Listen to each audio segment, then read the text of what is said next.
जो आजसू या एनडीए की जो प्रत्याशी हैं, आप उनको किस लिहाज से दिग्गज बोलते हैं? उनको राजनीति का कितने साल, कितने महीने अथवा कितने सप्ताह का अनुभव है, बताइए। दूसरे तरफ किसी पत्नी विधायक के पति हो जाना, ये कौन सी योग्यता है भाई?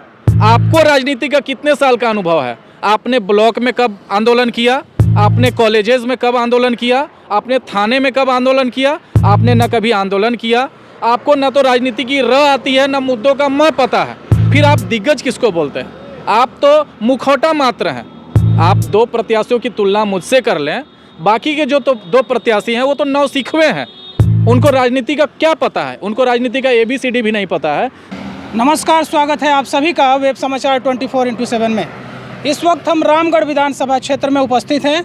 हमारे साथ एक आंदोलनकारी, एक छात्र नेता, युवा, तेज तर्रार व्यक्ति जो इस चुनाव में सरकार से व्यथित होकर, सरकार से दुखी होकर, उनके नीतियों से दुखी होकर, युवाओं की बात को लेकर, बेरोजगारों की बात को लेकर विधानसभा चुनाव में उतरे हैं। आइए इनसे बात करते हैं, इन्हीं की जवानी, इनका परिचय लेना चाहते हैं। आपका बहुत बहुत स्वागत है हमारे चैनल पे। आपका भी बहुत बहुत धन्यवाद। साथ ही साथ आपके जितने सब्सक्राइबर्स हैं, जितने फॉलोअर्स हैं और जितने व्यूअर्स हैं, सभी को मैं फूल जोहार करना चाहता हूँ।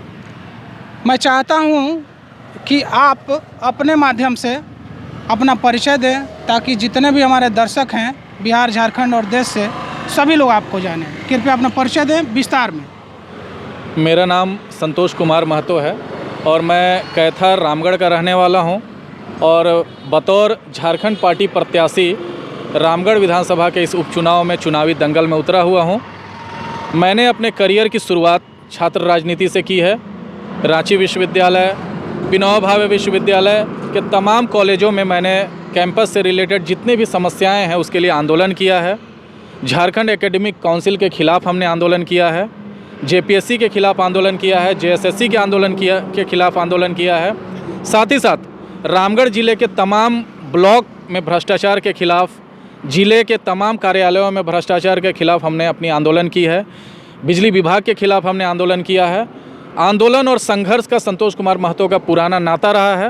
रामगढ़ ज़िले के तमाम लोग जानते हैं कि जहाँ संघर्ष है, जहाँ आंदोलन है, जहाँ पे विरोध है, जहाँ पे भ्रष्टाचार के खिलाफ कोई जंग छिड़ी हुई है, वहाँ पे निश्चित रूप से संतोष कुमार महतो देखे जाते हैं। यानी कि आप देख सकते हैं कि संतोष कुमार महतो आंदोलन की उपज हैं, आंदोलनकारी नेता हैं।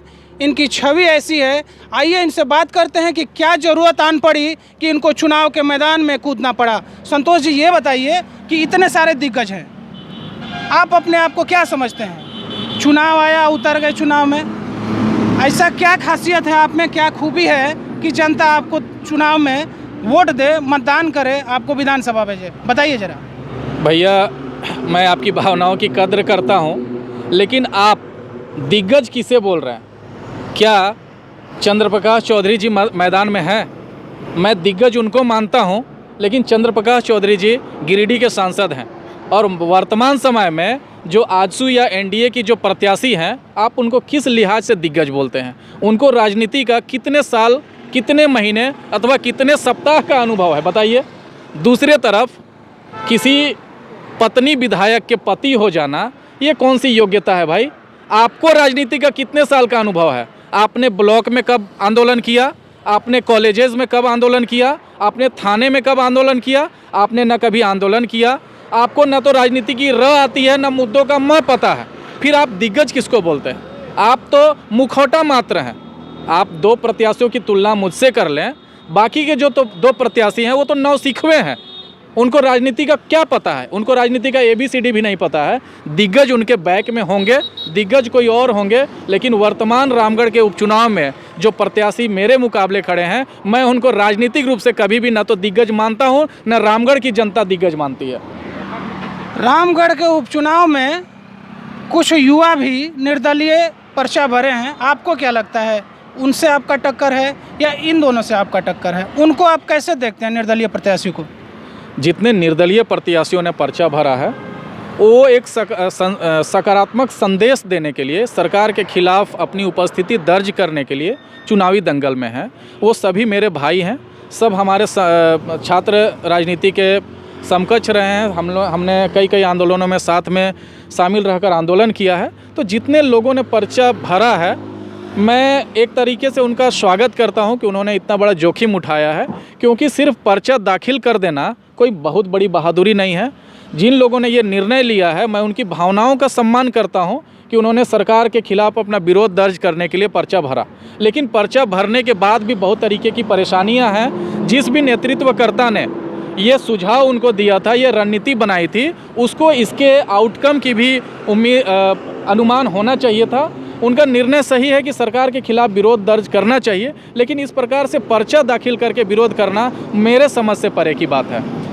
चूँकि आपकी मंशा निर्दलियों के प्रति साफ है, तो ऐसा नहीं हो सकता था कि उनके साथ बैठकर बात किया जाए और इकट्ठे कोई निर्दलीय उम्मीदवारों का एक नेता जो सब चुने, विद्यार्थियों का नेता, छात्रों का नेता, बेरोजगारों का नेता, किसानों का नेता, ऐसे किसी एक आदमी पे सहमति बनाई जाती, उसको खड़ा किया जाता, तब जाके मजबूत विपक्ष होता, फिर चुनाव का रंग कुछ और होता। क्या कहते हैं आप?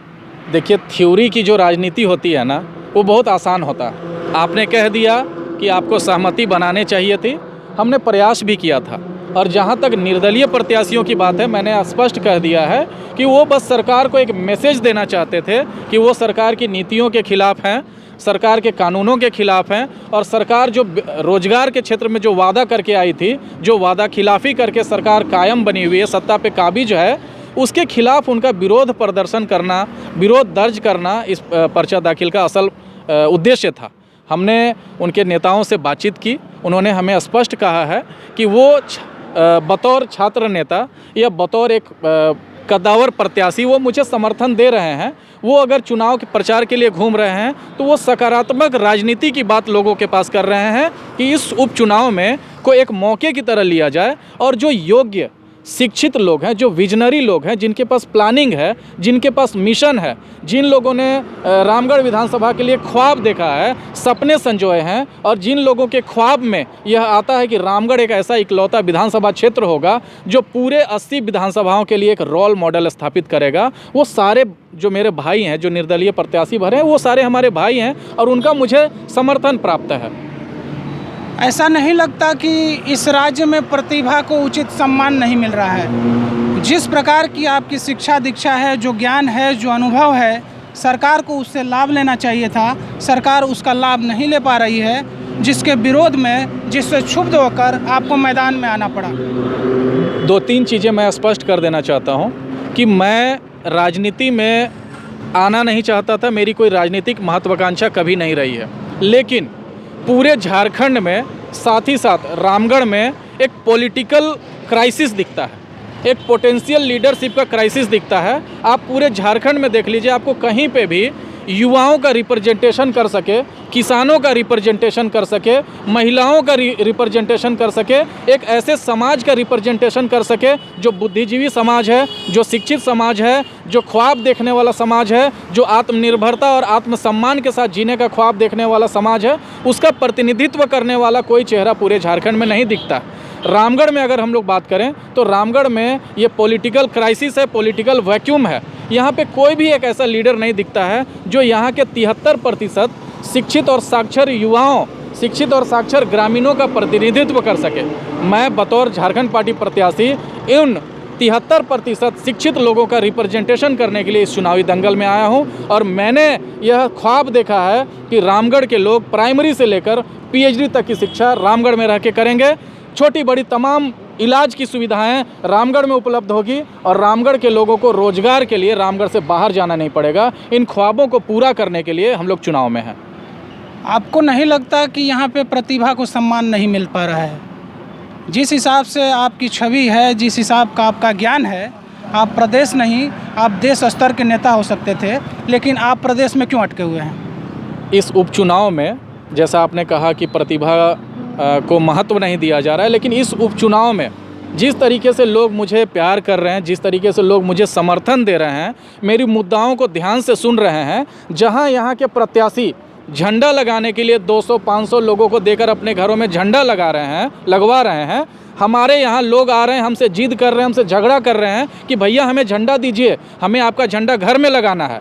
जहाँ यहाँ के प्रत्याशी जब चुनावी कैंपेनिंग में जा रहे हैं तो उनके साथ घूमने के लिए ग्रामीणों को 200, 300, 500 रुपये दिए जा रहे हैं, हमारे साथ घूमने के लिए लोगों का हुजूम उमड़ रहा है। तो ये साबित करता है कि मेधा की और प्रतिभा की और मेरिट की कदर झारखंड वासियों को और रामगढ़ वासियों को हो रही है।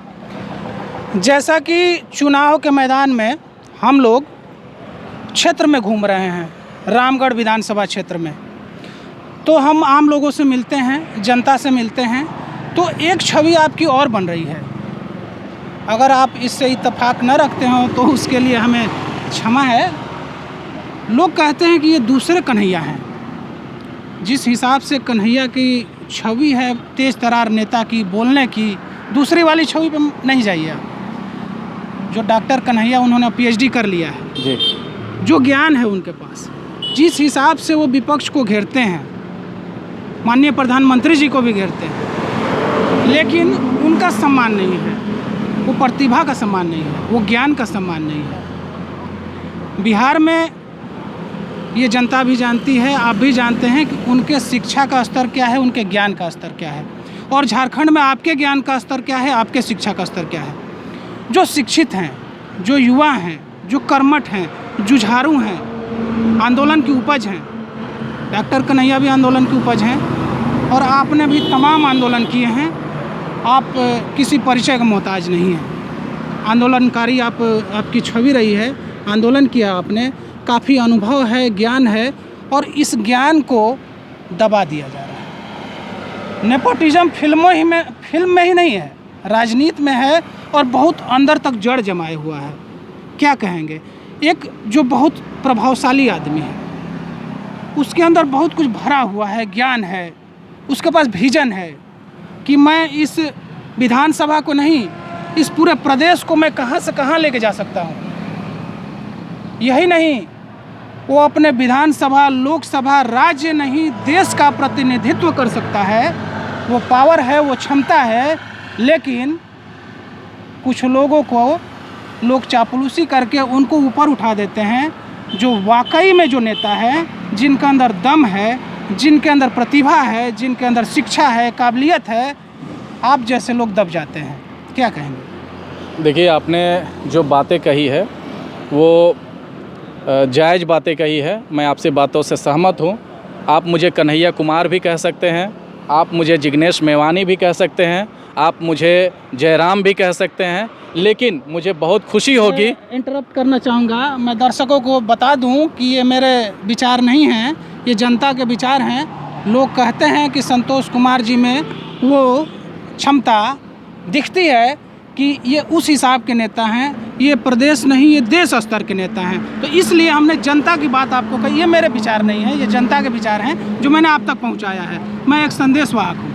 देखिए, जो लोग मुझे इतना पसंद कर रहे हैं, मैं उनको धन्यवाद देना चाहता हूं।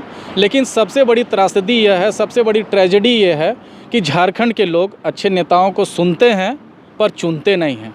उनके भाषणों के बाद ताली तो बजती है, लेकिन उसी तरीके से प्रचंड बहुमत उनको नहीं मिल पाता है। मैं एक सकारात्मक, विकासात्मक, रचनात्मक नीति निर्माण की राजनीति लेकर रामगढ़ में आया हूं। मुझे उम्मीद है कि लोगों को हमारी राजनीति पसंद आएगी। हमने जो बदलाव का नारा दिया है, हमने जो परिवर्तन का नारा दिया है, हमने शिक्षा, रोजगार, सम्मान का नारा दिया है, मुझे उम्मीद है कि लोगों को यह समझ में आएगा, साथ ही साथ पसंद भी आएगा, और लोग मुझे प्रचंड बहुमत से जिताएंगे भी।